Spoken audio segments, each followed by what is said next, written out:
فرمان مصطفیٰ صلی اللہ تعالی علیہ وآلہ وسلم ہے، میری اور دوسرے نبیوں کی مثال اس محل کی سی ہے جس کی تعمیر بہت ہی اچھی کی گئی اور اس میں ایک اینٹ کی جگہ چھوڑ دی گئی۔ دیکھنے والے اس کے گرد چکر لگاتے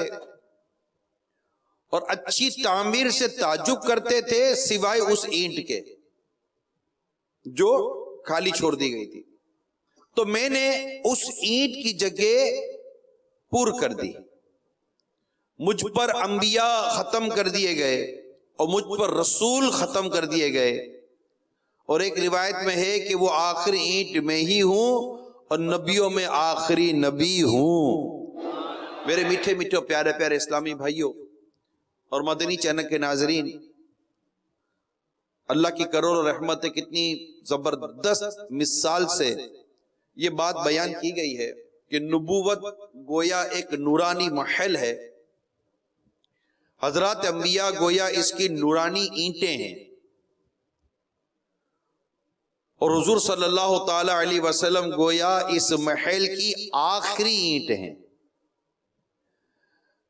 جس پر اس عمارت کی تکمیل ہوئی، یعنی اس عمارت مکمل ہوئی۔ اس سے معلوم ہوا کہ حضور اکرم صلی اللہ تعالی علیہ وسلم آخری نبی ہیں، آپ کے زمانے میں یا آپ کے بعد کوئی نبی نہیں آئے گا۔ یہ خاتم النبیین ہونے پر بھی یہ حدیث بیان کی جاتی ہے، اور نبی پاک صلی اللہ تعالی علیہ وسلم کے فضائل پر بھی یہ حدیث پاک بیان کی جاتی ہے کہ اس کے بعد اب کوئی نبی نہیں آئے گا۔ یہ ہمارا عقیدہ ہے کہ میرے آقا صلی اللہ تعالی علیہ وآلہ وسلم یہ آخری نبی ہیں، یعنی جیسے اس آخری اینٹ سے وہ محل مکمل ہو جائے گا اور اس کے بعد اس میں کسی اینٹ کی جگہ نہ رہے گی، یوں ہی مجھ سے نبوت کا محل مکمل ہو گیا،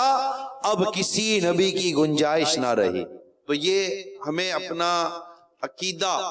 یاد رکھنا چاہیے، اپنا نظریہ یاد رکھنا چاہیے کہ نبی پاک صلی اللہ تعالی علیہ وآلہ وسلم یہ آخری نبی ہیں۔